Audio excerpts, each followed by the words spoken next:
Hello everyone, welcome back. Today we're on location at a local bonsai nursery, and now is the best time to be looking for nursery material for bonsai. It is this first week of February, and right now all the nurseries, because the trees are dormant, are putting anywhere from 25 to 35 to 50%, sometimes even 75% off of material. And in the background here behind me is the tree that I just got. This tree has probably 4.5, 5-inch caliper trunk.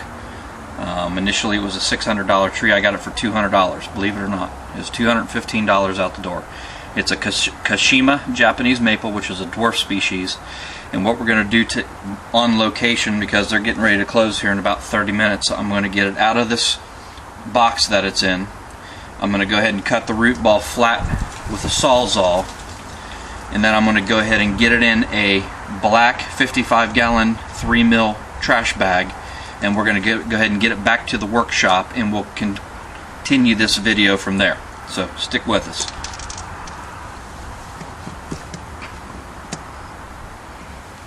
There's a close-up of the tree as it looks now. Again, this is a Kashima Japanese maple. I'm going to go stand next to it so you can see the size of this tree for $215. I mean, you save $20 a week for a year and you've got this tree. So it's all about getting these things at the right time of year, and right now it is January, February, and sometimes even into March when it's the down season on these nurseries. They always mark everything down to get rid of last year's stock so they can bring all new stuff in this year.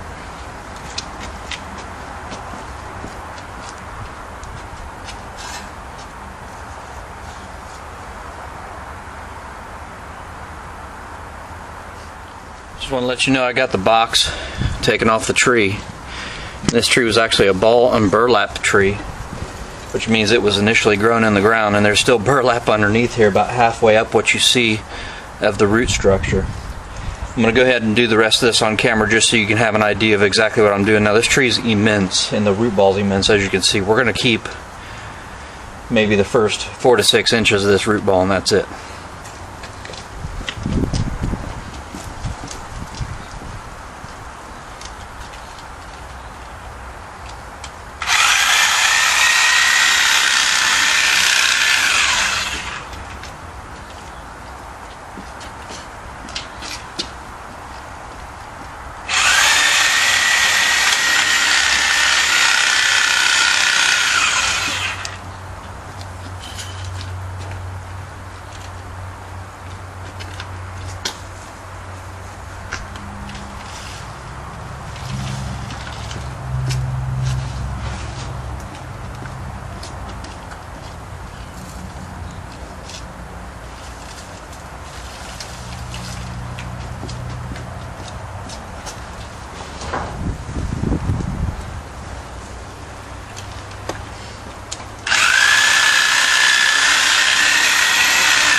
Switch blades now.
Success.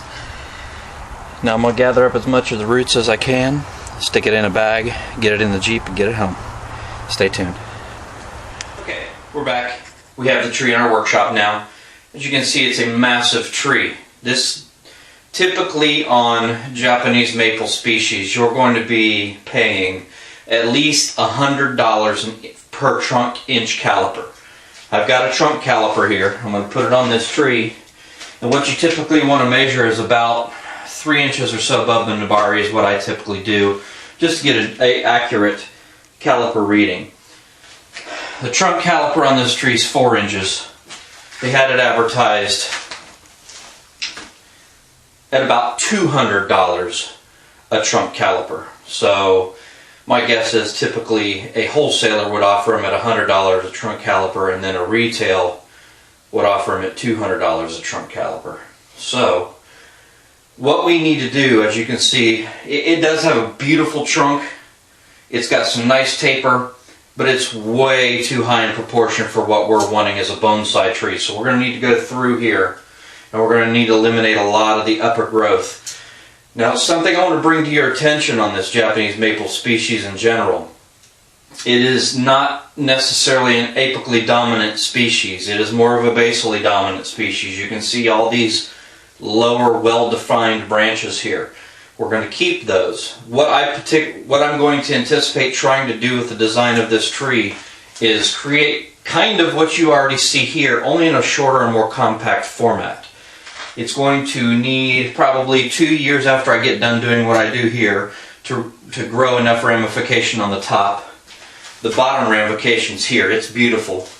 This stuff's a little bit long. I want to kind of bring some of it back so this doesn't get shaded out this summer. We are going to do a lot of thinning out of this tree as well.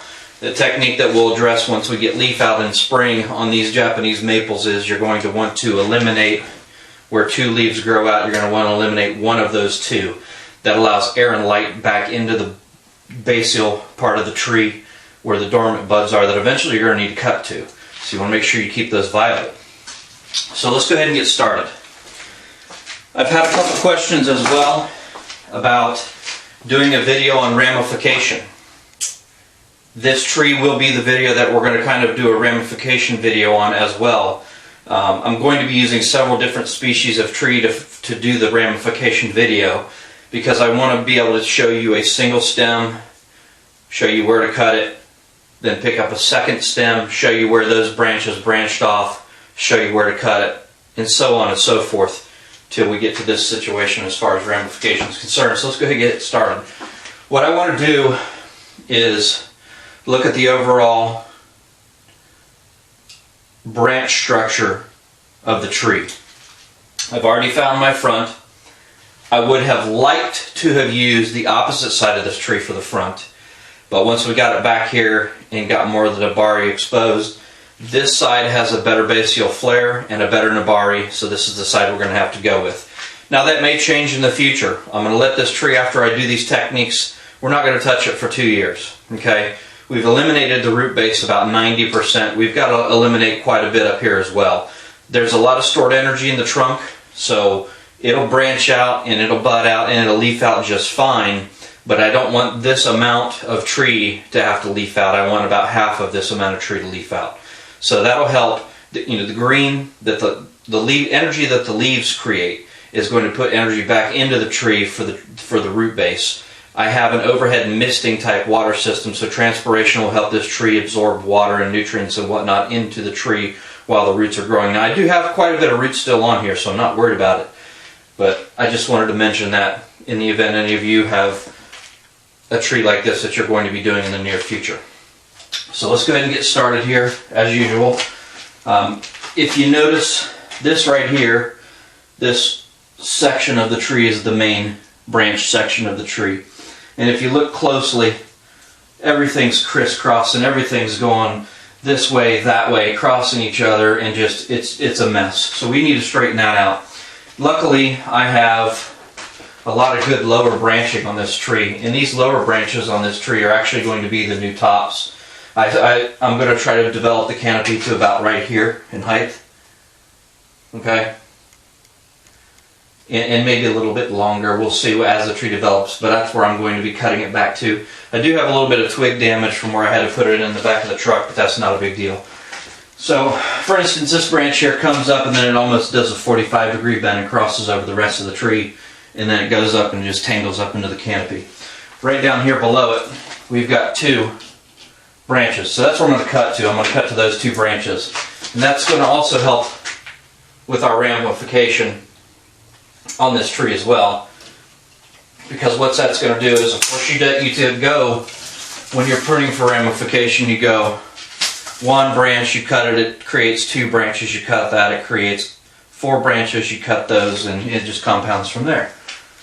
So, another thing that we're going to be doing as we go throughout this tree is we're going to be looking for and eliminating any dead branches. Now, this is a dead branch right here. I'm actually going to leave a good portion of this dead branch because I do have the tree wired into this growing container. When you have one that has a lot smaller root base than normal, I always wire them into the container for the first 2 years. That way it has a stable foundation to grow those fine feeder roots that will eventually turn into the nutrient absorbing roots.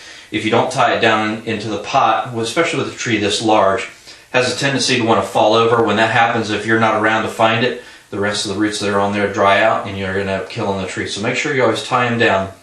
If you don't have a dead branch to tie down to, what I do is I go to the fish aquarium supply store and I buy 1/4-inch airline tubing. It doesn't matter if it's silicone or just the regular clear plasticky type stuff. And I'll cut a section of about 2 inches. And what I'll do is I'll wrap my wire through the tubing and then wrap the tubing around the branch. And what I've noticed that eliminates any wire dig in that area of branch. And of course you want to leave it loose at that point. And then you just pull it down and you tie it tight on the pot side. So let's continue here. I've got this really long branch here as well. And I've got a smaller one a little bit down lower, which is here. So I've also got nothing in between there and here. So we're going to eliminate this one back down to here as well. And I'm just going to go through this entire tree like this. And you see, I mean, I'm cutting off 2 feet of growth right there. But I'm not cutting a whole 2 feet of growth off because I've still got this branch here that's probably 3/4 of that growth still. It's just farther down the tree. So we're going to get a better taper in our branching structure as well. Let's see, we've got one here that pulls a 180-degree and goes all the way back to the back of the tree. It's really not doing any good for the tree at this point. So we're going to cut it way back. We're going to cut it clear back to here.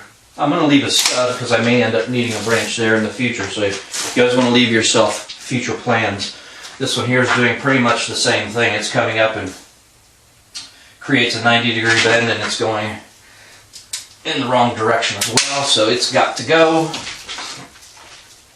I do have a few back branches here that we'll address in a moment. Now if you see this branch here, this branch